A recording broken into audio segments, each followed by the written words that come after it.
Morning good morning students. আশা করি তোমরা সবাই ভালো আছো। এখন এই লকডাউনের সময় যেহেতু আমাদের নর্মাল যে ক্লাস সেটি বন্ধ আছে, তো চলো আমরা আজকের একটি টপিক অনলাইন ডিসকাশনের মাধ্যমে বুঝে নিই। আজকের যে টপিকটা তোমাদের সাথে আলোচনা করব সেই টপিকটার নাম হচ্ছে আর্গোনমিক্স। এটা তোমাদের 4th সেমিস্টার হিউম্যান ফিজিওলজি অনার্সের সিলেবাসে আছে। তো চলো আর্গোনমিক্স বলতে আমরা কী বুঝছি সেটা একটু দেখে নিই। আচ্ছা, এখানে দেখো, এখানে আমরা কি দেখতে পাচ্ছি? ছবিতে দুটো ছবি দেখতে পাচ্ছি ডান দিকে। একটিতে একটি লোক, একটি মানুষ, সে দরজা দিয়ে ঢুকতে যাচ্ছে, কিন্তু দরজাটা তার জন্য ছোট, আর দরজাটা এমনভাবে বানানো হয়েছে যে তার হাইটটাকে কনসিডার করে দরজাটাকে বানানো হয়নি। আর নিচের দিকে দেখো আরেকটি ছবি আমরা দেখতে পাচ্ছি, যেখানে একজন ভদ্রমহিলা বসে আছেন, কিন্তু যেই চেয়ারটিতে বসে আছে সেই চেয়ারটি তার সাথে ঠিক ফিট করেনি, তার পা দুটো হাওয়ায় ঝুলছে। ঠিক আছে, তাহলে এই দুটো ছবির মধ্যে দিয়ে আমরা একটু আন্দাজ করতে পারছি যে আমরা কি আলোচনা করতে যাচ্ছি। আচ্ছা, দেখে নিই আর্গোনমিক্সের ডেফিনেশন বলতে কি বলছে। তো আর্গোনমিক্স মূলত দুটো ওয়ার্ড থেকে এসছে, দুটো গ্রিক ওয়ার্ড থেকে এসছে। প্রথম ওয়ার্ডটা হচ্ছে আর্গন, মানে ওয়ার্ক, আর দ্বিতীয় ওয়ার্ডটা হচ্ছে নমোস, মানে লজ, মানে যেই সব লজ গভর্ন করে কাজ করতে হয়। ঠিক আছে, তাহলে the word ergonomics is the science of work. তাহলে আর্গোনমিক্স বলতে আমরা কী বুঝছি না, দ্য সায়েন্স অফ ওয়ার্ক, মানে কাজ করার যে সায়েন্সটা, সেটাকে আমরা বলে থাকি আর্গোনমিক্স। ওকে, আর্গোনমিক্সকে আরেকটি নামে আমরা জেনে থাকি, সেটা হচ্ছে human factors. So ergonomics or human factors is the scientific discipline concerned with the understanding of interaction among human and other elements of a system. ঠিক আছে, তাহলে দুটো জিনিস আছে, একটা হচ্ছে হিউম্যান এবং সেই হিউম্যানটা যেই সিস্টেমের মধ্যে কাজ করবে সেই সিস্টেমটা।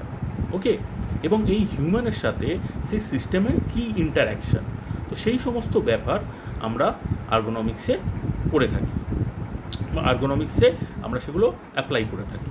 ওকে, and the profession, it is also a profession. Okay, and the profession that applies theory, principles, data and methods to design in order to optimise human wellbeing. ঠিক আছে, তাহলে তোমরা দেখতে পাচ্ছ মূল ব্যাপারটা কি, যে হিউম্যান ওয়েলবিং, কেননা মানুষই কিন্তু কোনো একটা সিস্টেমকে অপারেট করবে।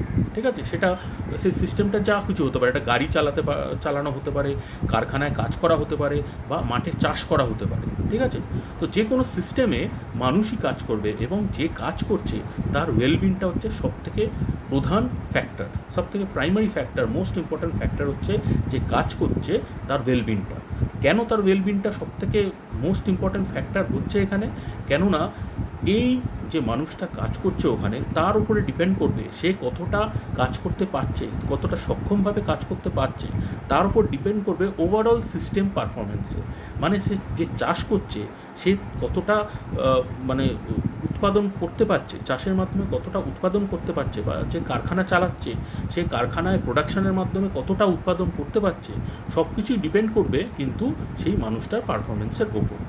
ওকে, তাহলে আমরা কিছুটা অন্তত আইডিয়া করতে পেরেছি যে আর্গোনমিক্স বলতে আমরা কী বুঝি, এবং এই আর্গোনমিক্স ডিসিপ্লিনে আমরা কী পড়ে থাকি।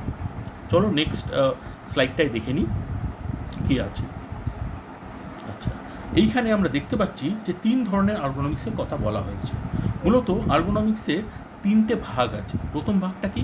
Physical ergonomics. দ্বিতীয় ভাগটাকে আমরা বলে থাকি কগনিটিভ আর্গোনমিক্স, এবং তৃতীয় ভাগটাকে আমরা বলে থাকি অর্গানাইজেশনাল আর্গোনমিক্স।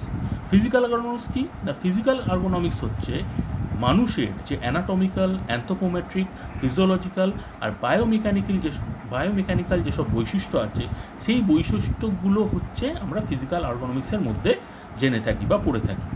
এর মধ্যে যে টপিক্সগুলো আছে সেই টপিক্সগুলো কী কী? সেই টপিক্সগুলো ইনক্লুড ওয়ার্কিং পশ্চার, মানে কেউ যদি কাজ করে সে কী পশ্চার মেনটেন করে কাজ করছে। ম্যাটেরিয়ালস হ্যান্ডলিং, মানে ধরো কাজ করতে গেলে অনেক জিনিসপত্র হ্যান্ডেল করতে হয়, সেই সমস্ত জিনিসপত্র কীভাবে হ্যান্ডেল করা হচ্ছে সেইটা। রিপিটেটিভ মুভমেন্ট, অনেক সময় দেখা যাচ্ছে যে একই ধরনের মুভমেন্ট সমানে তাকে করে যেতে হচ্ছে, কন্টিনিউয়াসলি তাকে করে যেতে হচ্ছে, তার জন্য ইনজুরি হতে পারে, তো সেই সমস্ত ব্যাপার। Work related musculoskeletal disorder. এবার কাজ করতে গেলে দেখা যাচ্ছে যে এই সমস্ত পশ্চার, অদ্ভুত পশ্চার বা ম্যাটেরিয়াল হ্যান্ডলিং করতে গিয়ে বা রিপিটেটিভ মুভমেন্ট করতে গিয়ে দেখা যাচ্ছে যে কিছু কিছু মাস্কুলোস্কেলেটাল ডিসঅর্ডার্স হয়ে যাচ্ছে, যেগুলোকে আমরা বলে থাকি work related musculoskeletal disorders.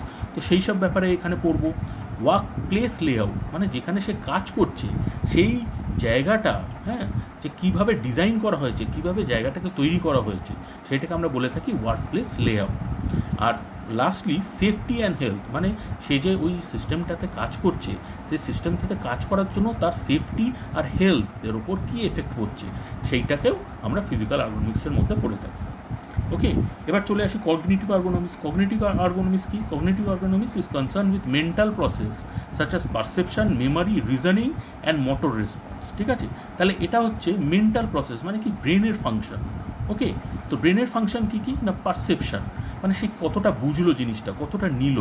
Memari, তার মেমারিতে কি আগে কিছু ছিল যার সাথে যে সে জিনিসটাকে সে পারসিভ করলো সেটাকে সে কম্পেয়ার করতে পারবে। রিজনিং, মেমারিতে যেটা ছিল আর সেটা যে পারসিভ করলো সেটাকে কিভাবে সে রিজন করবে, মানে সেটা যুক্তিটা কিভাবে সে মানে ডিসকভার করবে, কিভাবে মানে করবে আর কি, মেলাবে সেটাকে। অ্যান্ড মোটর রেসপন্স, এবং সেটাকে অ্যানালাইজ করে কীভাবে সে রিয়্যাক্ট করবে মোটর রেসপন্সের দ্বারা। তো এই সমস্ত এইগুলো it affects interaction among humans and other elements of a system. তাহলে এই কগনিটিভ আর্গোনমিক্সের দ্বারাও যে মানুষটি আছে সে তার সিস্টেমের সাথে ইন্টারাক্ট করবে। ওকে, এর মধ্যে টপিক্স কী কী না, এগুলো এর মধ্যে টপিক্স আছে mental workload, decision making. Obviously decision making একটা খুব ইম্পর্টেন্ট জিনিস। হ্যাঁ, ধরো আমি একটা উদাহরণ দিচ্ছি, ধরো এই যে পাইলট যারা, ইন্ডিয়ান এয়ারফোর্সের যারা পাইলট, তারা যখন ওই মিগ এইসব বা রাফেল, হ্যাঁ, যেসব যুদ্ধ বিমান আছে সেগুলোকে যখন তারা ওড়ায়, তখন কি হয় না, একটা সময় আসে যখন ওদের ট্রেনিংয়ের মধ্যেই যে তাদেরকে ইজেক্ট করতে হয়। ইজেক্ট মানে তাদের ওপরে যে ঢাকনাটা আছে এয়ারক্রাফ্টের, যে দেখবে একটা কাঁচের ঢাকনা থাকে, সেইটাকে খুলে সাথে সাথে তাকে বেরিয়ে পড়তে হয়, প্যারাশুটে ইজেক্ট করতে হয়। ঠিক আছে, তো কোনো একটা দুর্ঘটনা ঘটলে তো পাইলটদের ইজেক্ট করতেই হবে, না তো সে তো ক্র্যাশ করে মারা যাবে। তো প্লেনটা ক্র্যাশ করার আগে তাদের ইজেক্ট করতে হয়। তাহলে এই যে ডিসিশন মেকিংটা কিন্তু ডিপেন্ড করবে তার ব্রেনে কীভাবে ইনফরমেশনটা প্রসেসিং হচ্ছে, কখন সে বুঝতে পারছে যে এই প্লেনটা ক্র্যাশ করতে যাচ্ছে। কেননা ওই যে ফ্লাইটের মধ্যে কিছু কিছু ওয়ার্নিং সিস্টেম নিশ্চয়ই আছে, সেটাকে তাকে পারসিভ করতে হবে, তার মেমারির সাথে সেটাকে মেলাতে হবে, মিলিয়ে রিজন করতে হবে, এবং সাথে সাথে একটা মোটর রেসপন্স করতে হবে যাতে কিনা সে ইজেক্ট করে প্যারাশুটে করে ল্যান্ড করতে পারে, এবং ফ্লাইটটা যাতে ক্র্যাশ করলে সে যাতে না মারা যায়। ওকে, তাহলে এই ব্যাপারগুলো চলে আসে কগনিটিভ আর্গোনমিক্সে। তাহলে it includes mental workload, decision making, skilled performance. ঠিক আছে, কত স্কিলফুলি কাজটা করছে, হিউম্যান কম্পিউটার ইন্টারাকশান, মানুষ যখন কম্পিউটারে বসে কাজ করে সেইটাও আমাদের কগনিটিভ আর্গোনমিক্সের মধ্যে চলে আসে। Human reliability, work stress and training as this may relate two human system design. Okay, next চলে আসছি থার্ড, সেটা হচ্ছে অর্গানাইজেশনাল আর্গোনমিক্স। অর্গানাইজেশনাল আর্গোনমিক্স বলতে কী বলছে, is concern with the optimisation of socio technical systems including their organisational structure, policies and process. মানে সে যেখানে কাজ করছে, যে অর্গানাইজেশনে সে কাজ করছে, সেই অর্গানাইজেশনের যেসব সোশিও টেকনিক্যাল যে সিস্টেমগুলো আছে, সেই সিস্টেমগুলো কীভাবে তাকে কাজ করতে সাহায্য করছে। ঠিক আছে, এর মধ্যে কী কী টপিক আছে দেখো, কমিউনিকেশান। ঠিক আছে, অর্গানাইজেশনের মানে ধরো যে মাথা আছে অর্গানাইজেশনের, হ্যাঁ, যে ধরো কারখানার যে ম্যানেজার, সে তার ওয়ার্কারদের সাথে কীভাবে কমিউনিকেট করছে। ক্রিউ রিসোর্স ম্যানেজমেন্ট, কাকে কোথায় কাজ করতে দেওয়া হচ্ছে। ওয়ার্ক ডিজাইন, কাজটা কীভাবে ডিজাইন করা হয়েছে। ডিজাইন অফ ওয়ার্ক টাইমস, কে কখন কাজ করবে। ঠিক আছে, টিম ওয়ার্ক, মানে একা করবে না সবাই মিলে কাজ করবে। Participatory design, community ergonomics, cooperative work, new work paradigms, virtual organisation, telework and quality management. তো এই জিনিসগুলো নিয়ে অর্গানাইজেশনাল আর্গোনমিক্স এর মধ্যে এইসব জিনিসগুলো পড়ে। তো তোমাদের যেটা আছে সিলেবাসে মূলত যেটা আমাদের জানতে হবে সেটা হচ্ছে ফিজিক্যাল আর্গোনমিক্স। কগনিটিভ আর্গোনমিক্স আর অর্গানাইজেশনাল আর্গোনমিক্স তোমাদের নেই, কিন্তু আর্গোনমিক্সের মধ্যে এই তিনটে জিনিস আছে, সেটা বলার জন্য আমি এত কিছু বললাম।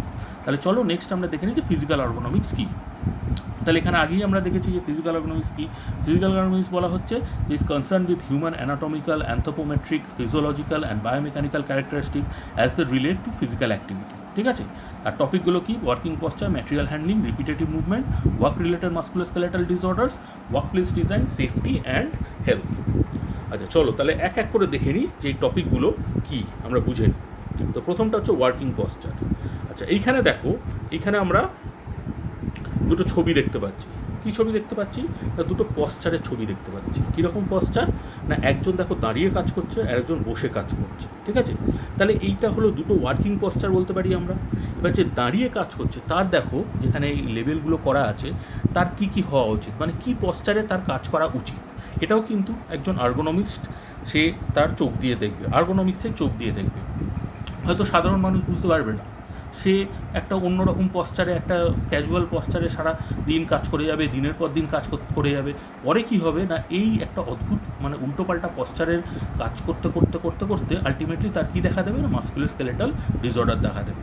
কিন্তু একটা আর্গোনমিস্ট সে যখন দেখবে যে সে একটা অন্য পশ্চারে, একটা অদ্ভুত পশ্চারে সে কাজ করে যাচ্ছে, যেটা কিনা তার করা উচিত না, সে কিন্তু তখন তাকে অ্যাওয়্যার করবে, তখন তাকে বলবে যে না, তোমার এই পশ্চারটা তোমার ঠিক না, তোমাকে এই পশ্চারে কাজ করা উচিত, কারণ এই পশ্চারটা সঠিক এবং এই পশ্চারে তুমি যদি কাজ করে যাও তাহলে তোমার কোনো মাস্কুলোস্কেলেটাল ডিসঅর্ডার হবে না।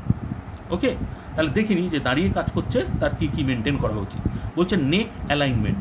নেক অ্যালাইনমেন্ট মানে ঘাটটা কীরকম হওয়া উচিত। ঘাটটা বলছে নট বেন্ট বা টুইস্টেড, ঘাটটা যেন না ব্যাকা হয়, ঘাটটা যেন সোজা থাকে, ঠিক আছে? তারপর দেখো এলবো, নেক্সট হচ্ছে elbow. Elbow at sides not extended or winked out, ঠিক আছে? মানে কুনিগুলো আমাদের শরীরের কাছে থাকতে হবে, কুনিগুলো বেরিয়ে থাকলে হবে না, বেরিয়ে থাকলে কিন্তু একটা স্ট্রেন পড়বে, এই কুনিয়ের ওপর একটা স্ট্রেন পড়ে, ঠিক আছে? তারপর দেখো 3 নম্বর কী আছে, hand in same plane as forearm, ঠিক আছে? বলছে হাতটা আমাদের যে ফোরাম আছে, মানে নিচের যে হাতটা আছে সেই হাতের সাথে সেম প্লেনে থাকতে হবে। মানে এটা কী হচ্ছে না, রিস্টটাকে বেন্ড করলে চলবে না বা টুইস্ট করলে চলবে না। রিস্টটা যদি টুইস্টেড বা বেন্ড থাকে, যদি হাতটা সেম প্লেনে না থাকে, তাহলে রিস্টটা তোমার বেঁকে যাবে, এবং রিস্ট ব্যাকা অবস্থায় যদি আমরা কাজ করে যাই তাহলে পরবর্তীকালে কী হবে না, এই রিস্টে আমাদের কিন্তু ব্যথা হবে। খুব কমন প্রবলেম কিন্তু এগুলো। আচ্ছা, তারপর দেখো ব্যাকটা উইথ ন্যাচুরাল কার্ভ, মানে কোমরটা মানে পিঠের দিকটা কিন্তু মানে আইদার ঝুঁকে কাজ করবে না বা পেছন দিকে হেলে কাজ করবে না, নর্মাল যে আমাদের ন্যাচুরাল কার্ভ আছে সেই কার্ভটাকে মেনটেন করতে হবে। তার মানে ব্যাকটা it should not be bend or twisted. আচ্ছা, তারপর দেখো পায়ের পজিশনটা দেখো, বলছে বেন্ট নি, মানে হাঁটুটা একটু ভাঁজ করে কাজ করতে হবে। কেন বলছে occasionally when standing in same spot, অনেকক্ষণ ধরে যদি একই জায়গায় ওকে কাজ করে যেতে হয় তখন কী করা উচিত না, পাগুলোকে একটু রেস্ট দেওয়া উচিত। তো পাগুলোকে কীভাবে রেস্ট দেবে না, এইভাবে হাঁটুটাকে ভাঁজ করে, কারণ হাঁটুর ওপর কিছুটা প্রেশার নিয়ে নেবে, পায়ের পাতা থেকে হাঁটুর উপর প্রেশারটা নিয়ে নেবে। তো প্রথমে একটা পা দেবে, কিছুক্ষণ একটা পা এরমভাবে রাখবে, আবার তার পরের পাটা এরমভাবে রাখবে, এরমভাবে সে একটু রিল্যাক্স করতে পারবে, ঠিক আছে? এবার চলে আসো ডান দিকের যে ছবিটা আছে, সেই ছবিটায় কি দেখছি না, একজন বসে কাজ করছে। তাহলে দেখে নিই এখানে কী কী আছে। তো প্রথমে দেখো হেড, হচ্ছে head level is in line with the torso. Torso মানে হচ্ছে যে উপরের যে পোর্শনটা আছে বডি, এই বডি পোর্শনটাকে আমরা টর্সো বলছি। এবং দেখো মাথাটা দেখো একটা সোজা লাইন দিয়ে টর্সোর সাথে সেম লাইনে কিন্তু মাথাটা আছে, ঠিক আছে? Ears in line with the shoulders, কানগুলো কাঁধের সাথে যে লাইন আছে, আমাদের শোল্ডারের যে লাইনটা আছে তার সাথে সেম থাকতে হবে, একই লাইনে থাকতে হবে, ঠিক আছে? Shoulders back and relax, not rounded or elevated. বলছে কাঁধগুলো মানে শোল্ডারগুলো বলছে পেছন দিকে আর রিল্যাক্স থাকতে হবে, এগুলো কিন্তু উঁচু করে রাখলে চলবে না। কাঁধগুলোকে উঁচু করে রাখলে, বেশিক্ষণ উঁচু করে রাখলে কিন্তু পরবর্তীকালে আবার এখানে ব্যথা দেখা দিতে পারে। ওকে, আচ্ছা, এবার দেখো forearms, wrist and hand relax and straight, ঠিক আছে? তাহলে ফোর আর্মটা আর রিস্ট আর হ্যান্ডগুলো এগুলো কিন্তু রিল্যাক্স থাকতে হবে, এগুলো বেন্ড হয়ে থাকলে হবে না, এবং সোজা থাকতে হবে। ওকে, তারপর দেখো ব্যাক স্ট্রেট, তারপর হচ্ছে এলবো।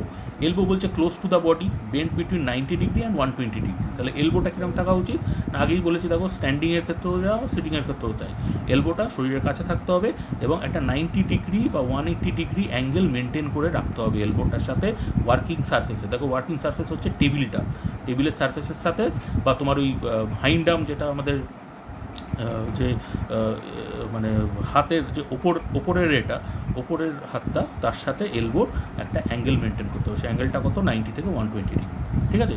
আচ্ছা, পিঠটা কিরম থাকতে হবে, ব্যাক স্ট্রেট অ্যান্ড সাপোর্টেড, ঠিক আছে? মানে যখন বসে কাজ করছি তখন পিঠে একটা সাপোর্ট থাকতে হবে, এবং বেশি হেলিয়ে দিলে হবে না, পিঠটাকে কিন্তু সোজা করে রাখতে হবে।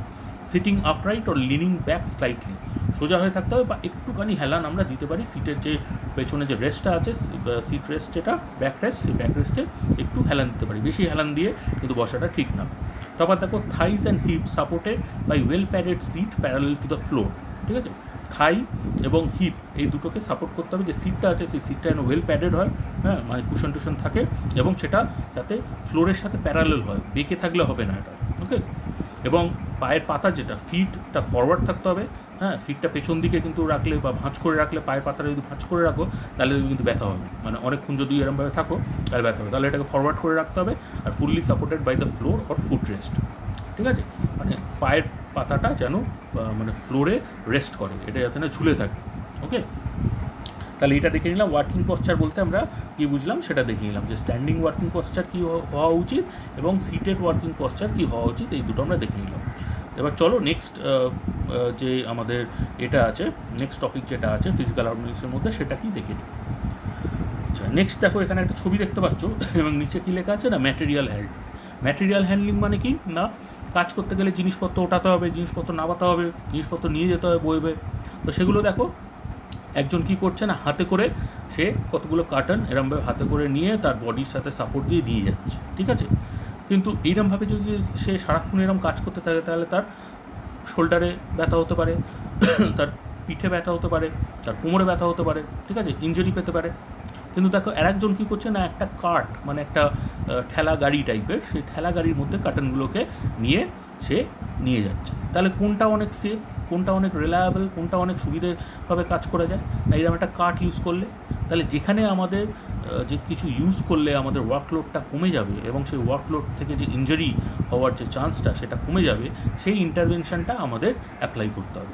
তাহলে যেখানে কাজ হচ্ছে, যেখানে যেই ওয়্যারহাউস বা গোডাউনে কাজ করা হচ্ছে, সেখানে যেন এই সিস্টেমটা মেনটেন করা হয়। ওকে, এবং সেটাই আর্গোনমিক্সের কাজ, যে প্রপার ওয়েতে যাতে কাজটা করা হয়, যাতে কিনা যে কাজ করছে তার উপর স্ট্রেনটা কম হয়, ঠিক আছে, এবং সে এফিশিয়েন্টলি কাজ করতে পারে এবং প্রোডাকশান মানে কাজের যে এটা কাজ করে প্রোডাক্টিভ কিছু পাওয়া সেটা যেন অপটিমাম হয়, মানে ম্যাক্সিমাম হয়। আচ্ছা, এবার চলো নেক্সট যে টপিকটা, সেই টপিকটা কি দেখে নিই। নেক্সট টপিকটা কী বলা হয়েছে না, রিপিটেটিভ মুভমেন্ট। এখানে দেখো ছবিতে দেখতে পাচ্ছ, এটা হচ্ছে একটা ধরো বেল্ট টাইপের, কনভেয়ার বেল্ট। তোমরা জানো যে বেল্টটা মুভ করছে, হ্যাঁ, চলতে থাকছে চলমান বেল্টটা, এবং দেখো কিছু স্ক্রু নাট বল্টু সে রেঞ্জ দিয়ে টাইট দিচ্ছে এবং এটা কন্টিনিউয়াসলি কিন্তু চলে যাচ্ছে। তাহলে এটা একটা রিপিটেটিভ মুভমেন্ট হয়ে যাচ্ছে, এবং এই রিপিটেটিভ মুভমেন্টটা যদি সারাক্ষণ করতে থাকে কেউ, তাহলে কী হবে না, তার রিস্ট ইনজুরি হতে পারে, ঠিক আছে।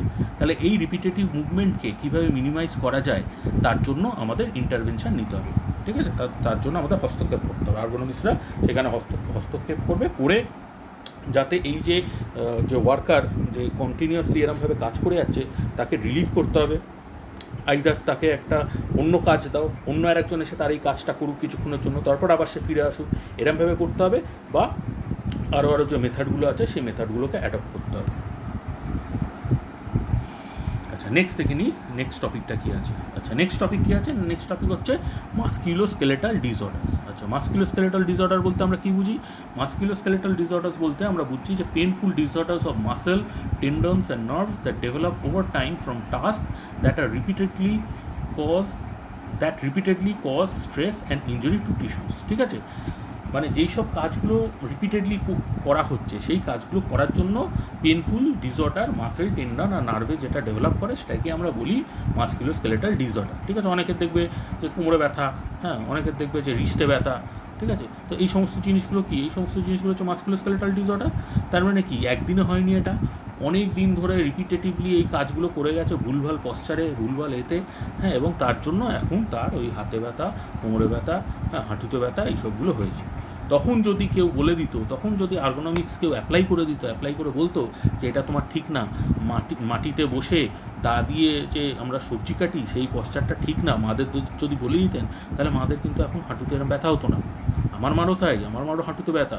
কেন? কেন তখন কিন্তু আর্গোনমিক্সের এত মানে ছিল না, চল ছিল না। তখন তারা মেঝেতে বসেই কুটনো কাটতেন দা দিয়ে, এবং তাতে কি হয়েছে, তাতে তারা হাঁটু ভাঁজ করে বসতেন এবং দিনের পর দিন একই পশ্চারে বসতে আজকে কি দেখা দিয়েছে না, আর্থ্রাইটিস দেখা দিচ্ছে, ঠিক আছে।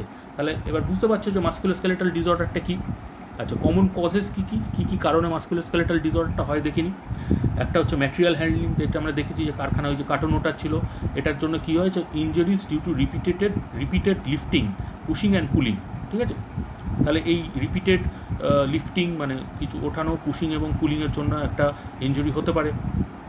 সেকেন্ড দেখো কী লেখা আছে, ওয়ার্কস্টেশন মানে কি, যেখানে সে বসে কাজ করছে সেই ফার্নিচার, তার লেআউট, জব ডিজাইন অ্যান্ড কিবোর্ডিং, হ্যাঁ, তার উপর ডিপেন্ড করে যে মাসকুলোস্কেলেটাল যদি সব ঠিকঠাক থাকে তাহলে তো মাসকুলোস্কেলেটাল ডিসঅর্ডার হওয়ার কথা না। কিন্তু যদি এই ডিজাইনে, ওয়ার্কস্টেশন ডিজাইনে যদি কোনো ফল্ট থাকে, যে কাজ করছে তার যদি বডি ডাইমেনশনের সাথে সামঞ্জস্য যদি না হয়, তাহলে কী হবে, দিনের পর দিন সেই ওয়ার্কস্টেশন বসে কাজ করবে এবং তার এই মাসকুলোস্কেলেটাল ডিসঅর্ডার ডেভেলপ করতে বাধ্য। ওকে, তারপর নেক্সট কী আছে, নেক্সট দেখো যে repetitive motion injuries. Repetitive motion injuries কি, যেটা আমরা দেখলাম ওই যে কারখানায় একটা বেল্ট ও নাট বল্টু টাইট দিয়ে যাচ্ছে, বেল্টটা মুভ করে যাচ্ছে, ঠিক আছে। তাহলে এর জন্য কী হচ্ছে, risk factors due to job design, awkward body motions and tools, ঠিক আছে, এসবের জন্য রিপিটেটিভ মোশন ইঞ্জুরিস হচ্ছে। এবং ইনঅ্যাডিকুয়েট, 4 নম্বর কী আছে, inadequate job design. Inadequate job ডিজাইনের মধ্যে কী হচ্ছে না, পেস অফ ওয়ার্ক, ওকে, মানে কত তাড়াতাড়ি তাকে কাজ করতে হচ্ছে। প্রোডাকশান প্রেশার, মানে এত তাকে প্রোডাকশান করাতেই হবে, নয়তো হবে না, নয়তো ফ্যাক্টরি লসে রান করবে, এরা একটা চাপ, ঠিক আছে। Lack of sufficient time to recover from overwork, এবং অতিরিক্ত ওভারটাইম কাজ করে, হ্যাঁ, তাকে রেস্ট দেওয়া হচ্ছে না, তাকে আবার কাজে নিয়ে আসা হচ্ছে, ঠিক আছে। এইসব কারণে আমাদের মাসকুলোস্কেলেটাল ডিসঅর্ডার দেখা দেয়। ওকে, তাহলে সিমটমসগুলো কী কী বলছে, musculoskeletal disorder do not appear overnight, একদিনে কিন্তু এগুলো হয় না, ঠিক আছে। যখনই মাসকুলোস্কেলেটাল ডিসঅর্ডার একজনের মানে ডেভেলপ করে, শুরু হয় একজনের মাসকুলোস্কেলেটাল ডিসঅর্ডার, তখন কী কী সিমটম দেখা যায়, পেন হয়, জয়েন্টের স্টিফনেস হয়, মাসেলের টাইটনেস হয়, রেডনেস হয়, সোয়েলিং হয় of the affected area, numbness হয়, পিনস অ্যান্ড নিডল সেন্সেশন, মানে একটুখানি লাগলে প্রচণ্ড ব্যথা লাগে, হ্যাঁ, এটাকে বলে pins and needle sensation, skin কালারের চেঞ্জ হয়, ঠিক আছে। এই সব সিমটমগুলো সে যদি বলে কাউকে, ডাক্তারকে দেখায়, এবং ডাক্তার তখনই ধরে নেবে যে তার কিন্তু মাসকুলোস্কেলেটাল ডিসঅর্ডার আস্তে আস্তে ডেভেলপ করছে, তখন তাকে কিন্তু আস্তে আস্তে এই যে কাজগুলো করছিল সেই কাজগুলো থেকে আস্তে আস্তে তাকে সরে আসতে হবে, কারণ নয়তো এটা খুবই একটা মেজর মাসকুলোস্কেলেটাল ডিসঅর্ডারে এটা টার্ন করতে পারে। তাহলে এমপ্লয়ার্স, মানে যারা কাজে রেখেছে ওয়ার্কারদের, তাদের কি করা উচিত, মানে কারখানার মালিক ধরে নাও, তাদের কি করা উচিত, তাদের hazards are best eliminated at the source, তাদের কী করা উচিত না, হ্যাজার্ডটা যে সোর্সে যে হ্যাজার্ডটা আছে সেইটাকে এলিমিনেট করা উচিত, ঠিক আছে। তাহলে employer should focus on avoiding repetitive patterns of work through job design changes. তাহলে এমপ্লয়ার্সদের কী করা উচিত না, এমপ্লয়ার্সরা দে শুড ফোকাস যে এই যে রিপিটেটিভ যে কাজটা করে যাচ্ছে সেই কাজটা যেন সে অ্যাভয়েড করে, যেই লোকটার মধ্যে এই মাসকুলোস্কেলেটাল সিমটম ডিসঅর্ডারের সিমটম দেখা দিয়েছে, সে যেন এই রিপিটেটিভ টাইপ অফ ওয়ার্কটাকে সে অ্যাভয়েড করে, ঠিক আছে। আর কী করা উচিত, মেকানাইজেশন মানে অটোমেট করা উচিত, ঠিক আছে, যন্ত্রপাতির মাধ্যমে কাজগুলো করা উচিত, হাত দিয়ে যতটা মেকানিক্যালভাবে না করা যায় ততটাই, মানে না করলেই নয় ততটাই করা উচিত, বাকিটা অটোমেশনে করা উচিত। তারপর দেখো job rotation, moving between different task, মানে অনেকগুলো কাজ থাকতে পারে, একটা কারখানায় তো এক রকমের কাজ হয় না, তাহলে একজনকে ধরো 1 ঘন্টা বা 2 ঘন্টা একটা কাজ করালো, একটা টাইপ অফ কাজ করালো, আরেকজন মানে আবার তারপরে আরেক টাইপ অফ কাজ করালো, তাহলে কী হবে, কাজের বৈচিত্র্য থাকবে। একই ধরনের কাজ সে করলে সে একই ধরনের মুভমেন্ট সে করবে, একই ধরনের মুভমেন্ট করলে তার মাসকুলোস্কেলেটাল ডিসঅর্ডার হবে। এবার কাজটা যদি তুমি চেঞ্জ করে দাও, কিছুক্ষণ এই কাজ করালে কিছুক্ষণ ওই কাজ করালো, তাহলে কী হবে, তার একটা ফ্লেক্সিবিলিটি হবে এবং সেখানে ইনজুরি হওয়ার চান্সটা কম আছে। আচ্ছা, টিমওয়ার্কটা কি, ডিস্ট্রিবিউটিং ওয়ার্ক মোর ইভেনলি। হ্যাঁ, টিমওয়ার্ক অবভিয়াসলি একজনে কাজ করলে যেটা হয়, অনেকে মিলে কাজ করলে তার যে ওয়ার্কলোডটা সেটা কমে যায়, তাহলে সেরকম একটা জিনিস অ্যাডপ্ট করতে হবে। হ্যাঁ, এবং জব এনলার্জমেন্ট মানে ভ্যারাইটি অফ টাস্ক, আগেই যেটা বললাম যে অনেক ধরনের কাজ তাকে দিয়ে করালে তাহলে এই মাসকুলোস্কেলেটাল ডিসঅর্ডার থেকে সে রেহাই পেতে পারে। ওকে, আচ্ছা নেক্সট দেখে নিই যে কী আছে। আচ্ছা, নেক্সট যেটা আছে সেটা হচ্ছে ওয়ার্ক প্লেস ডিজাইন। আচ্ছা, ওয়ার্ক স্পেস ডিজাইন মানে কি, দেখো এখানে ছবিতে আমরা দেখতে পাচ্ছি যে কয়েকজন বিভিন্ন পজিশানে মানে বিভিন্ন জায়গায় বসে কাজ করছে, ঠিক আছে, একজন দাঁড়িয়ে কাজ করছে, একজন বসে কাজ করছে, একজন কতগুলো যন্ত্রপাতি নিয়ে কাজ করছে, ঠিক আছে। এবার যার যে জায়গায় সে বসে কাজ করছে বা দাঁড়িয়ে কাজ করছে সেটা তার হচ্ছে ওয়ার্ক স্পেস, এবং এই ওয়ার্ক স্পেসটা হচ্ছে কি না, যে কাজ করছে তার মতো করে ডিজাইন করতে হবে। যেমন আগে আমি চেয়ারে দেখেছিলাম না, চেয়ারে বসে আছে, পাটা ঝুলে থাকছে, তাহলে এরম যদি একটা চেয়ারে বসিয়ে তাকে কাজ করানো হয়, সে কি কাজ করতে পারবে? নিশ্চয়ই পারবে না, ঠিক আছে। বা এই যে টেবিলের যে টেবিলের হাইটটা যদি তার এলবো হাইট থেকে বেশি উঁচুতে হয় তাহলে তার অসুবিধা হবে, কারণ তার তো অ্যাঙ্গেলটা মেনটেন হবে না, এলবোর সাথে যে আমাদের হাতের যে অ্যাঙ্গেলটা 90 থেকে 120 ডিগ্রি অ্যাঙ্গেল আমাদের বলেছিল মেনটেন করতে, সেটা মেনটেন হবে না, একটু উঁচু হয়ে গেল টেবিলের সারফেসটা, তাহলে কাজ করতে অসুবিধা হবে। এবার দেখো এই যে অনেক কিছু নিয়ে এসে অনেকে একজন বসে আছে, দেখো একদম ডান দিকে নিচে অনেক টুলস নিয়ে বসে আছে। এই টুলসগুলো যদি তার রিচের মধ্যে, রিচ মানে কি, মানে তার কতটা পৌঁছতে পারবে সে বসে, তার হাতটা কতটা পৌঁছতে পারবে। এখানেও দেখো লেফট একদম কর্নারে একটা ডায়াগ্রাম দেওয়া আছে, এই ডায়াগ্রাম, এই ছবিটাকে আমরা বলি রিচ এনভেলপ। হ্যাঁ, মানে রিচ এনভেলপ মানে কি না, কতটা সে রিচ করতে পারবে, সে বসা অবস্থায় বা দাঁড়ানো অবস্থায় সে কতটা রিচ করতে পারবে। সেই রিচের মধ্যে যে জিনিসগুলো নিয়ে সে কাজ করছে সেই জিনিসগুলোকে রাখতে হবে, ঠিক আছে। এবার রিচ এনভেলপ আমরা মেপে নিতে পারি, হ্যাঁ, আমরা অ্যান্থ্রোপোমেট্রির দ্বারা, আমরা পরের যে লেকচারটা তোমাদের আছে, পরের যে লেকচারটা আমি দেবো তোমাদের, এটা অ্যান্থ্রোপোমেট্রির হবে। এখন আমি শুধু তোমাদের আর্গোনমিক্সের বিভিন্ন যে বিষয়গুলো, সেই বিষয়গুলোর ব্যাপারে একটু বলছি। পরের দিন আমি ডিটেলসে তোমাদের একটা নোটও দিয়েছি, আমি বোধহয় ম্যাটেরিয়ালও কিছু দিয়েছি অ্যান্থ্রোপোমেট্রির ওপর, এবং অ্যান্থ্রোপোমেট্রি নিয়েও আমি আলোচনা করব। তখন আমি এই জিনিসগুলো আরও বিস্তারিতভাবে আলোচনা করবো। এখন তোমাদের জাস্ট একটু বোঝার জন্য বলে দিচ্ছি। এখানে কী হচ্ছে দেখো না, টুলসগুলো তার রিচের মধ্যে রাখা হয়েছে, যাতে তাকে বেশি পরিশ্রম না করতে হয় এই যন্ত্রটা খুঁজতে বা ওই যন্ত্রটা খুঁজতে, ঠিক আছে। যখন যেটা দরকার তার চোখের সামনে আছে, তার রিচের মধ্যে আছে, সে ফাটাফাট নিয়ে সেটা দিয়ে কাজ করবে। আচ্ছা, একটা দেখো বাঁ দিকে, তার এই ছবিটার বাঁ দিকে একটা ছবি আছে, দেখো একজন বসে কাজ করছে আর একজন কিন্তু চলার মতো জায়গা তাকে দেওয়া হয়েছে যাতে সে যাওয়া আসা করতে পারে। এবার এই লোকটা যে বসে টেবিল নিয়ে কাজ করছে, তাকে যদি মধ্যিখানে রেখে দেওয়া হতো, তাহলে কী হতো না, সে এই দিক দিয়েও যেতে পারতো না, ওই দিক দিয়েও যেতে পারতো না। তাহলে কী হবে, তোমার যে ওয়ার্ক স্পেসটা, সেই ওয়ার্ক স্পেসটা পুয়ারলি ডিজাইন করা হয়েছে যাতে কিনা তুমি অপটিমাম পারফরমেন্স পাও, ঠিক আছে। এই সব জিনিসগুলো হচ্ছে ওয়ার্ক স্পেস ডিজাইনের মধ্যে পড়ছে, ফিজিক্যাল আর্গোনমিক্সের ওয়ার্ক স্পেস ডিজাইন যে টপিক আছে সেই তার মধ্যে পড়ছে।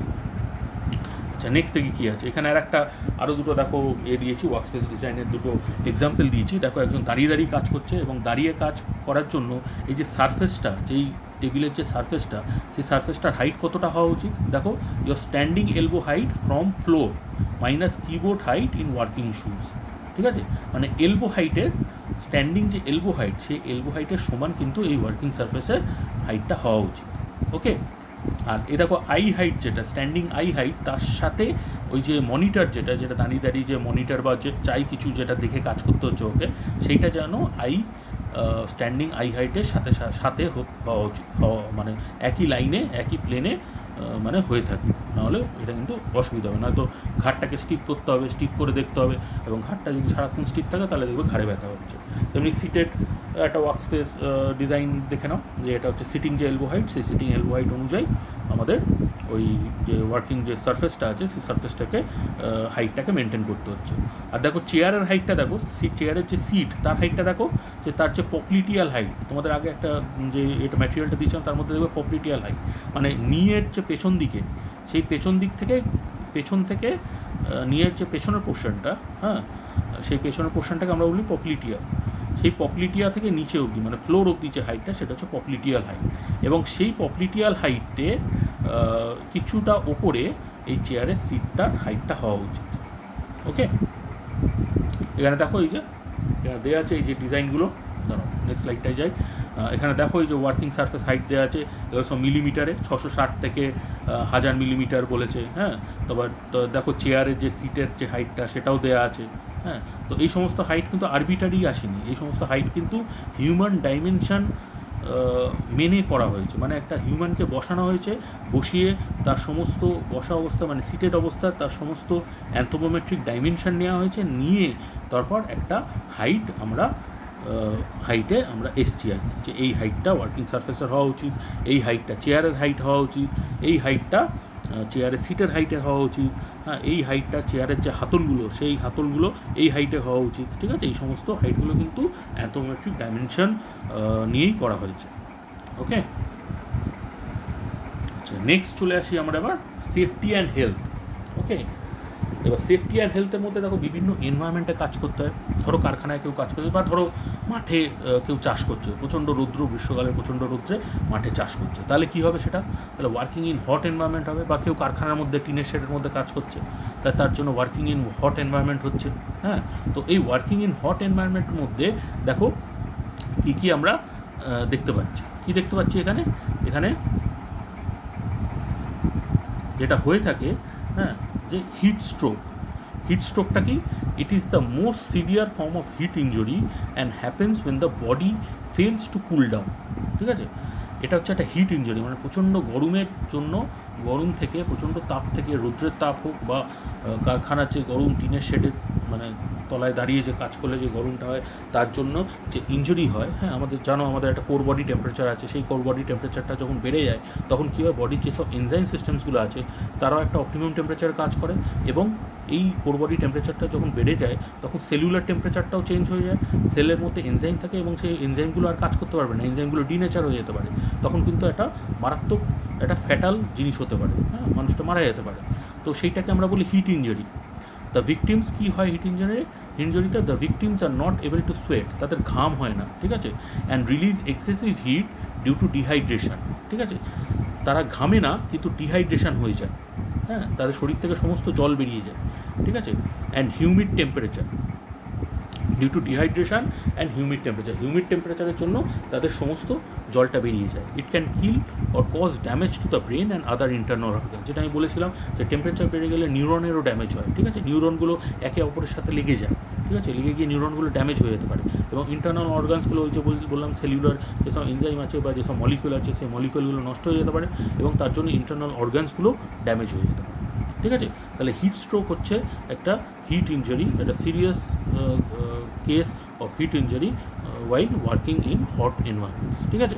তাহলে if you are working in extreme heat and humidity, কেউ যদি কাজ করতে হয় তাকে বাধ্যতামূলকভাবে তাকে যদি কাজ করতে হয়, কোনো উপায় নেই, ধরো যে চাষি মাঠে চাষ করছে তাকে তো চাষ করতেই হবে, তাহলে কী করা উচিত না, তার প্রোটেকশান নেওয়া উচিত এবং তাকে বোঝানো উচিত, ঠিক আছে, সে যদি না বুঝে তাকে বোঝানো উচিত যে তোমাকে এই প্রোটেকশানগুলো নিতে হবে, না হলে কিন্তু তোমার হিট স্ট্রোক হওয়ার একটা প্রবল সম্ভাবনা আছে, এবং তোমার যদি হিট স্ট্রোক হয় তাহলে কিন্তু তুমি বুঝতে পারছো তুমি কীরকম ক্ষতির মুখে পড়বে, তুমি এবং তোমার ফ্যামিলি এরকম ক্ষতির মুখে পড়বে। তো তাকে যদি এরকমভাবে বোঝানো হয় তাহলে কিন্তু আমার মনে হয় সে বুঝবে এবং সে এই জিনিসগুলো অ্যাডপ্ট করে চলবে। তাহলে দেখে নি কী কী করতে বলছে,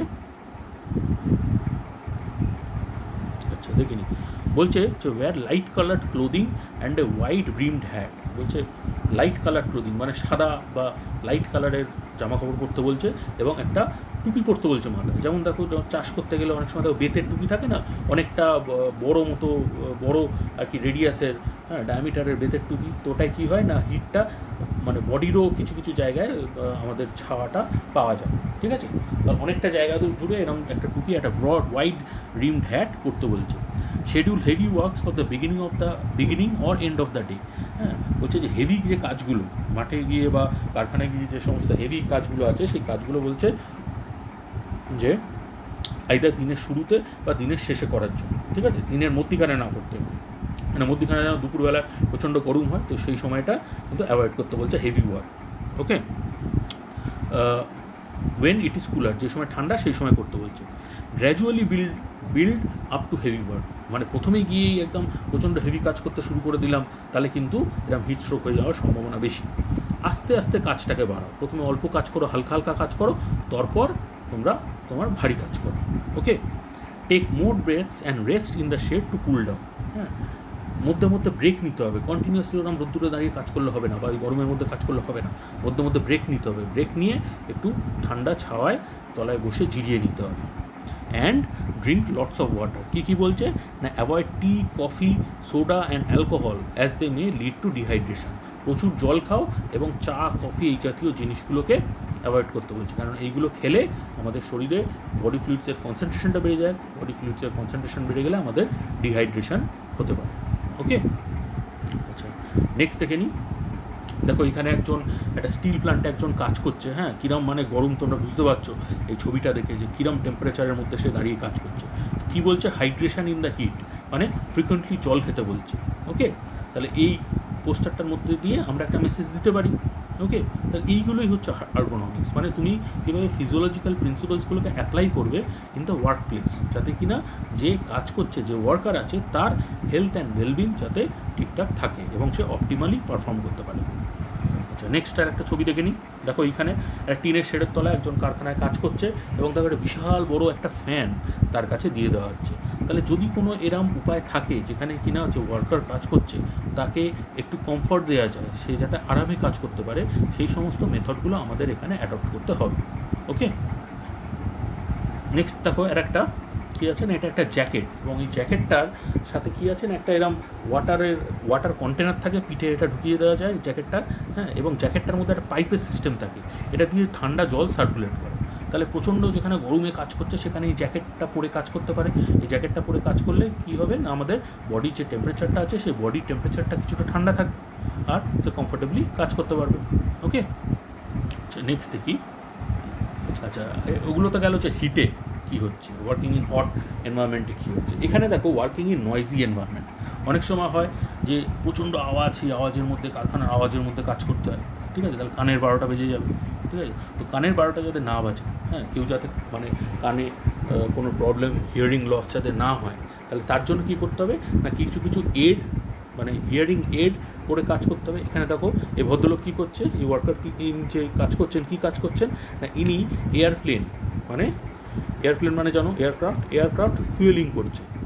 ওকে, এবার এয়ারক্রাফট যখন ফুয়েলিং করা হয়, মানে তেল ভরা হয় এয়ারক্রাফটে, তখন বুঝতে পারছো ইঞ্জিনটা চালু থাকে। ওকে, এবং ইঞ্জিনটা চালু থাকলে কী পরিমাণ আওয়াজ, তোমরা যারা ফ্লাইটে উঠেছো বা ফ্লাইট থেকে নেমেছো দেখেছো কি বিকট একটা আওয়াজ হয়, কিন্তু ওই বিকট আওয়াজে এটা কিন্তু প্রায় 3 ঘন্টা ধরে এটা একটা এয়ারক্রাফট ফুয়েলিং হয়, ঠিক আছে। তো 3 ঘন্টা ধরে ওকে এই কন্টিনিউয়াস আওয়াজের মধ্যে, বিকট আওয়াজের মধ্যে ওনাকে কিন্তু মনিটর করে যেতে হবে ফুয়েলিংটা ঠিকঠাক হচ্ছে কিনা। আর উনি যদি ছেড়ে চলে যান তাহলে কী হবে না, তেল হয়তো পড়ে যাবে বা বেশি তেল চলে যাবে, এয়ারক্রাফটের যেসব যন্ত্রপাতি আছে সে তার মধ্যে তেল ঢুকে যেতে পারে, ঠিক আছে। তাহলে ওনাকে এখানে দাঁড়িয়ে মনিটর করতে হবে এবং এই কাজটা ওনাকে করতেই হবে। তাহলে কী উপায়, মানে উনি যাতে হিয়ারিং লস যাতে না হয় ওনার, তাহলে আমাদের কী করা উচিত না, ওনাকে একটা হিয়ারিং এড পরিয়ে রাখা উচিত, ঠিক আছে। তাহলে একজন আর্গোনমিক্স এই অ্যাঙ্গেল দিয়ে ভাবতে পারে যে হ্যাঁ, এইরকম সাউন্ডের মধ্যে ও যদি কন্টিনিউয়াসলি এরকম কাজ করে যায় দিনের পর দিন, তাহলে ওর নির্ঘাত হিয়ারিং লস হতে পারে। ওকে, তার জন্য ওকে একটা হিয়ারিং এড দেওয়া উচিত, হিয়ারিং এড পরে তাকে কাজ করানো উচিত। নেক্সট ছবিতে আমরা যেখানে ধর প্রচণ্ড হাই নয়েজ এরিয়া আছে, সেখানে একটা আমরা লাগাতে পারি, একটা লেভেল দিতে পারি, হ্যাঁ, যে কশন হাই নয়েজ এরিয়া, এবং আমাদের এই হিয়ারিং এড পরে সেই জায়গায় ঢোকা উচিত বা কাজ করা উচিত। ওকে, নেক্সট চলে যাও।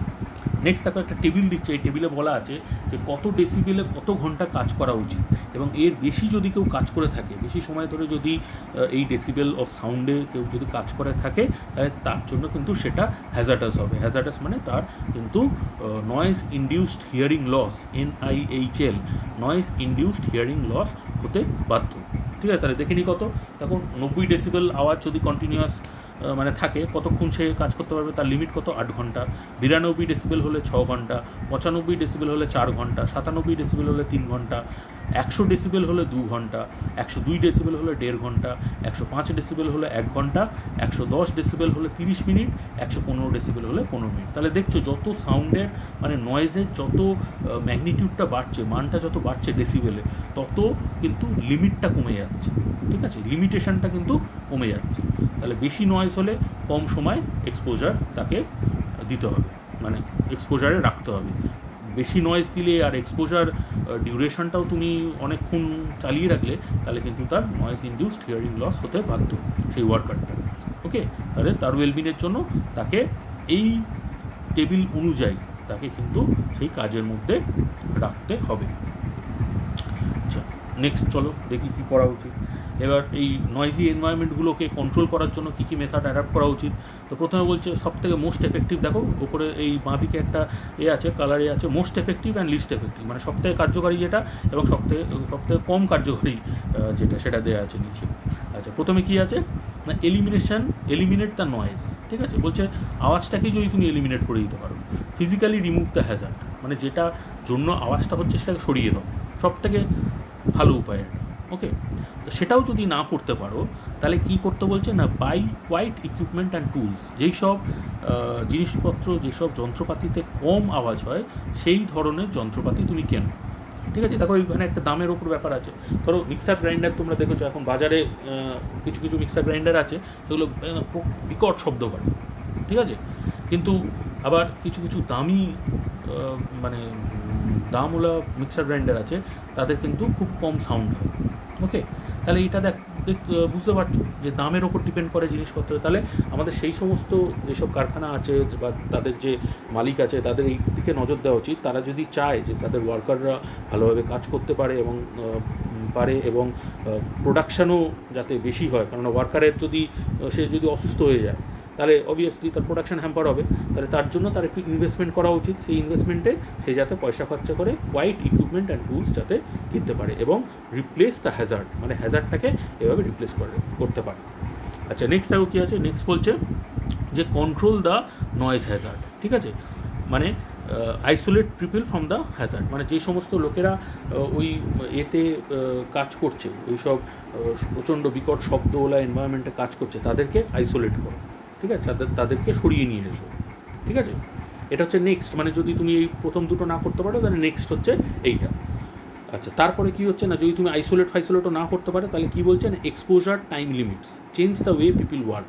মানে ওই যে বললাম, ওই যে টেবিল অনুযায়ী যে এত শব্দ হলে এত ঘন্টা সে কাজ করবে, ওই শব্দের মধ্যে এত ডেসিবেল হলে এত ঘন্টা কাজ করা উচিত, তো ওই জিনিসটাকে অ্যাডপ্ট করা উচিত। ওকে, সেটাও যদি না হয় তাহলে কী বলছে না, PPE, protect the worker with personal protective equipment. এখন দেখো এই শব্দটা খুব এখন চলছে, পিপিই। তো পিপিই কি? পিপিই মানে হচ্ছে পার্সোনাল প্রোটেক্টিভ ইকুইপমেন্ট। যে কোনো এনভায়রনমেন্টে যদি কোনো ওয়ার্কার কাজ করে, সে যে কেউ হতে পারে। এখানে কারখানায় দেখো যে এয়ারক্রাফটে যে অয়েল রিফুয়েল করছিল এয়ারক্রাফটটাকে, সেও কিন্তু একটা সিস্টেমে কাজ করছে। ঠিক আছে, এবং একজন ডাক্তার, এখন যে করোনার জন্য যেসব ডাক্তার এবং নার্সেস বা হেলথ কেয়ার ওয়ার্কার্সরা কাজ করছে, তারাও কিন্তু একরকম সিস্টেমে কাজ করছে। তাহলে ওরও যেমন ইকুইপমেন্ট দরকার, ওই যে এয়ারক্রাফটের যে লোকটা ছিল তারও যেমন পার্সোনাল প্রোটেক্টিভ ইকুইপমেন্ট দরকার। তার পার্সোনাল প্রোটেক্টিভ ইকুইপমেন্টটা কি? ওই হিয়ারিং এডটা, ওই যে কানে লাগিয়ে রেখেছিল, ওই হিয়ারিং এডটা হচ্ছে তার পার্সোনাল প্রোটেক্টিভ ইকুইপমেন্ট। আর এদের পার্সোনাল প্রোটেক্টিভ ইকুইপমেন্টটা কি? এদের পার্সোনাল প্রোটেক্টিভ ইকুইপমেন্ট হচ্ছে যে গাউনগুলো তারা পরে, সেই গাউনগুলো, যে মাস্কগুলো, তাদের যে গগলস আছে সেই গগলসগুলো, গ্লাভসগুলো, এগুলো হচ্ছে তাদের পার্সোনাল প্রোটেক্টিভ ইকুইপমেন্ট। তাহলে যেখানে কিছুই করা যাবে না সেখানে পার্সোনাল প্রোটেক্টিভ ইকুইপমেন্ট যেন অবশ্যই দেওয়া হয়।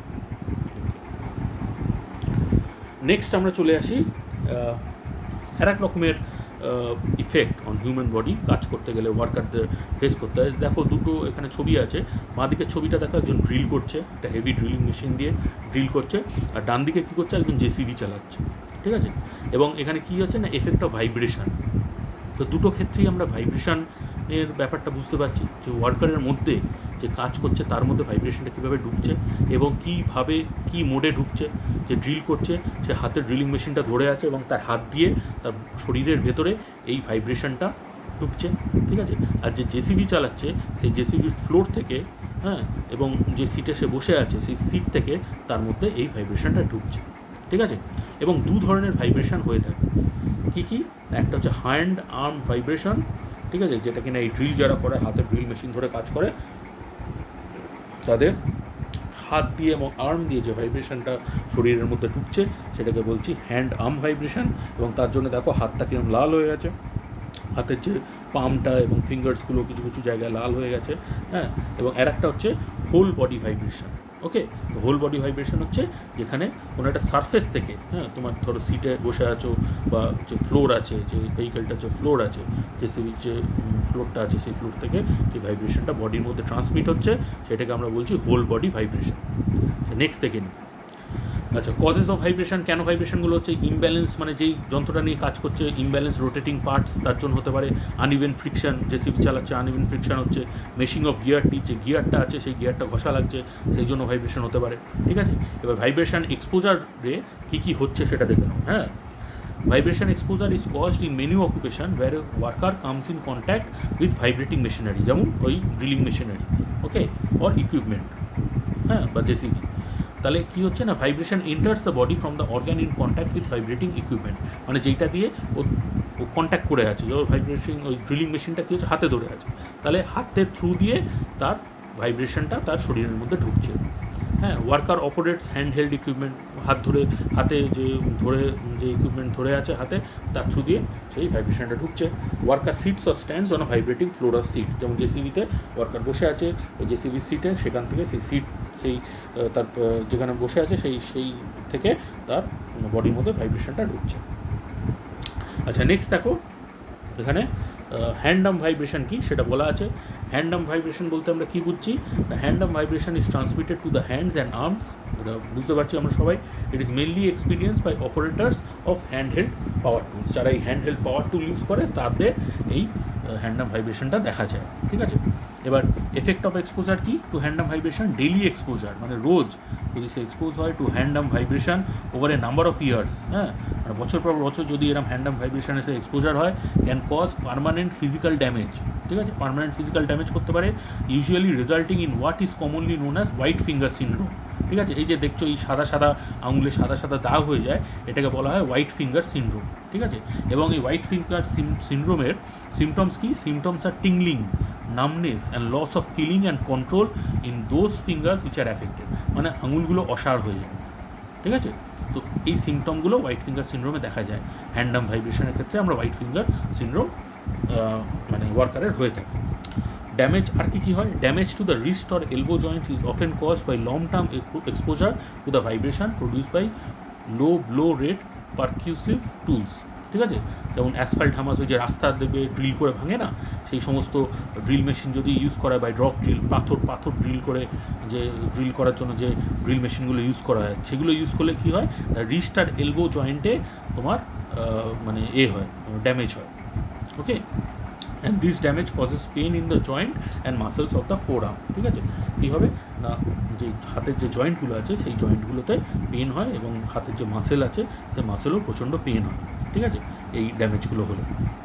আচ্ছা, তাহলে এখানে দেখো, এখানে একটা দেওয়া আছে, সেখানে একটা ডান দিকের তলায় দেখো, ছবিটার তলায় একটা চার্ট দেওয়া আছে। সেই চার্টে ওই যেমন আমরা নয়েজের এক্সপোজার লিমিট দেখেছিলাম, তেমনি ভাইব্রেশনেরও এক্সপোজার লিমিট দেওয়া আছে। তো বলছে বিলো 5 যদি হয়, হ্যাঁ, মিটার্স পার সেকেন্ড স্কোয়ার, হ্যাঁ, ভাইব্রেশন যদি হয় বিলো 5, তাহলে 8 ঘন্টা অবধি সে সেই কাজটা করতে পারে, ঠিক আছে। তার বেশি না, তার বেশি দিলে কিন্তু তার এই সিমটমটা দেখা দেবে, হ্যাঁ। এই যে হোয়াইট ফিঙ্গার সিনড্রোম, এই হোয়াইট ফিঙ্গার সিনড্রোম কিন্তু তার হয়ে যেতে পারে, বা তার হাতে মাসেল পেন হতে পারে, হ্যাঁ, জয়েন্ট পেন হতে পারে হাতে। আচ্ছা, তোমাদের 5 থেকে 10 যদি হয়, এটাকে বলছে মিডিয়াম, তাহলে এখানে 2 ঘন্টার বেশি সে যেন ডেলি কাজ না করে। আর যদি ওভার 10 হয়ে যায়, এটা হচ্ছে হাই এক্সপোজার, এখানে কিন্তু মানে প্রচণ্ড রিস্ক আছে কাজ করা, ওকে। আচ্ছা, নেক্সট ছেলে দেখে নি কী আছে। নেক্সট যে এফেক্টটা আছে সেটা হচ্ছে হোল বডি ভাইব্রেশন। তো হোল বডি ভাইব্রেশন হলে কী কী এফেক্ট হয় দেখে নিই। হোল বডি ভাইব্রেশন হলে দেখো, ইনক্রিজ ইন অক্সিজেন কনজামশনটা বেড়ে যায়, হ্যাঁ, পালমোনারি ভেন্টিলেশন বেড়ে যায়, কার্ডিয়াক আউটপুট বেড়ে যায়, সিএনএস সিস্টেমকে, সেন্ট্রাল নার্ভাস সিস্টেমকে অ্যাফেক্ট করে, ইন্টারনাল অর্গ্যান ড্যামেজ করে দিতে পারে, হ্যাঁ, difficulty in maintaining steady posture, স্থায়ীভাবে বসে থাকতে পারে না বা স্থায়ীভাবে দাঁড়িয়ে থাকতে পারে না সে, হ্যাঁ, ভিজুয়াল অ্যাকুইটি ওপর এফেক্ট ফেলে, মানে চোখে ভালো দেখতে পাবে না, ফিল্ড অফ ভিশন, মানে কতটা দেখছে আর কি, চোখের যে ফিল্ডটা, ভিশনের যে ফিল্ডটা, সেই ফিল্ড অফ ভিশনটাও ন্যারো হয়ে যায়, কমে যায়, হ্যাঁ। আর মানে হাড়ে কী কী চেঞ্জ হয়? স্পন্ডিলাইটিস দেখা দিতে পারে, ডিফর্মেশন, বনি ডিফর্মেশন হতে পারে, ইন্টারভার্টিব্রাল ওস্টিওকন্ড্রোসিস, হ্যাঁ, ইন্টারভার্টিব্রাল ওস্টিওকন্ড্রোসিস, মানে ভার্টিব্রের মধ্যে যে এটা আছে, মানে কন্ড্রো মানে হাড়গুলো আছে, সেই হাড়গুলোর মধ্যে ডিফর্মিটি দেখা যায়, ওকে। ক্যালসিফিকেশন অফ দ্য ইন্টারভার্টিব্রাল যে ডিস্ক আছে তার মধ্যে ক্যালসিফিকেশন, মানে ক্যালসিয়াম ডিপোজিশন হতে পারে, ওকে। তাহলে এইগুলো হোল বডি ভাইব্রেশনের এফেক্ট।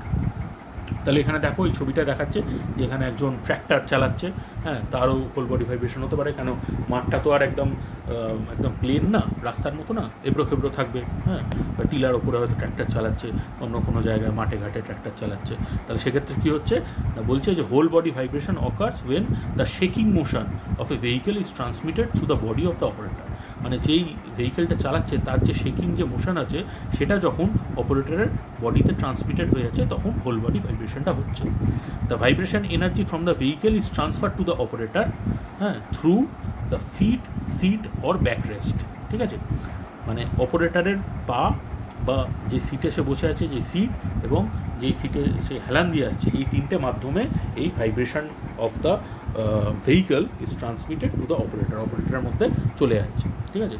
আর হেলথ এফেক্ট দেখো কী কী বলছে, muscle fatigue and cramping, speech interference, disruption of balance and perception, increased heart rate and blood pressure, increased breathing rate, low back pain and damage to the spine.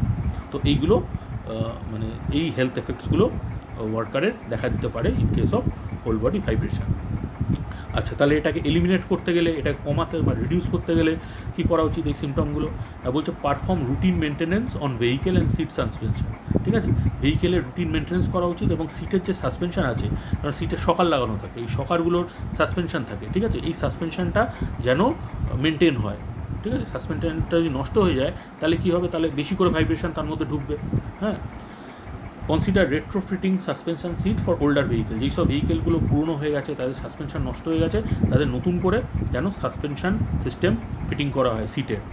Okay, ensure seat suspension system is adjusted for body weight. মানে body weight অনুযায়ী seat সাসপেনশনটা adjust করা যায়, এরম system যেন ওই সিটের মধ্যে থাকে, সিট সাসপেনশনের মধ্যে থাকে। যার বেশি বডি ওয়েট তার সাসপেনশনটা বাড়াতে হবে, যার কম বডি ওয়েট তার সাসপেনশনটা কমাতে হবে। তো এই অ্যাডজাস্টমেন্টটা যেন ওই সিটের মধ্যে থাকে আর কি।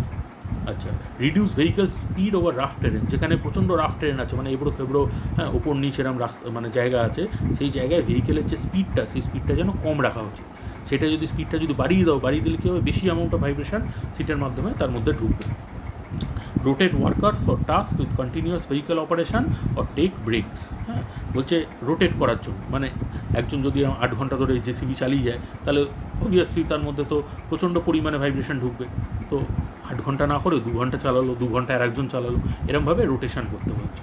ওকে, তাহলে এইসবভাবে আমরা এই হোল বডি ভাইব্রেশনটাকে আমরা একটু কমিয়ে আনতে পারি। তাহলে এই হচ্ছে মূলত তোমাদের আর্গোনমিক্সের ওভারভিউ একটা আমি দিলাম। আচ্ছা, নেক্সট আমি যেটা আলোচনা করব, মানে আজকের করবো না, তোমাদের একটু বলে রাখি, আগেই তোমাদের ম্যাটেরিয়াল দিয়েছি, যে অ্যানথ্রোপোমেট্রি কি না, অ্যানথ্রোপোমেট্রি হচ্ছে বডি ডাইমেনশন।